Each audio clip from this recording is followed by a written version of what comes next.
Tervist! Sain ühe kommentaari, kus oli kirjas, et võiksin teha ühe video, kus näitan, mida ma keldrist leidsin, sest Maria on eBayst ostetud kauba kohta kõik videod ära teinud. Aga palun väga, nõudepesemisvahend kodu, Eesti, Flora, Tallinn, 200 grammi. Täiesti algupärane ja avamata tehase pakend. Kuidas saaks veel paremaks minna? No loeme õpetust.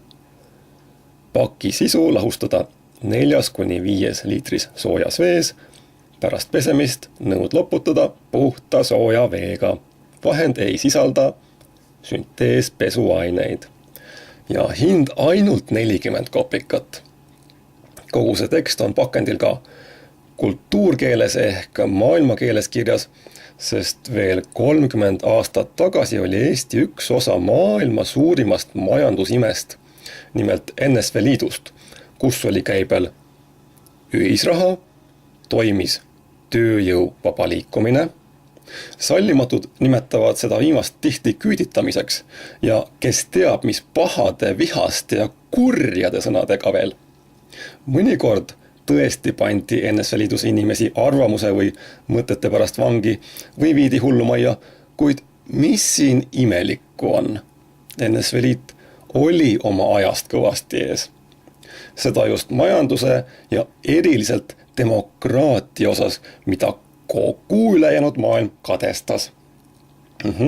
Pidime ainult 30 aastat ootama, et seda kõike uuesti Euroliidus kogeda.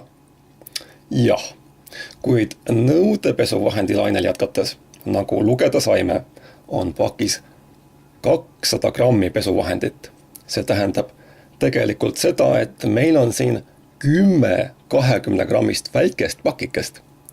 Ja see üks 20 grammine pakike pesuainet tuleb lahustada 4–5 liitris vees.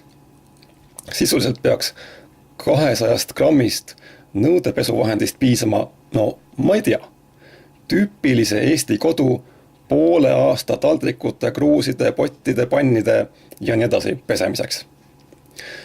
Et see on tõesti hea ja samas säästlik pesuvahend, kinnitab seegi fakt, et 30 aastaga ei ole üks Eesti majapidamine suutnud kogu pesuvahendi tagavara ära kasutada või kulutada. Eks ole? Kuulmiseni ja nägemiseni!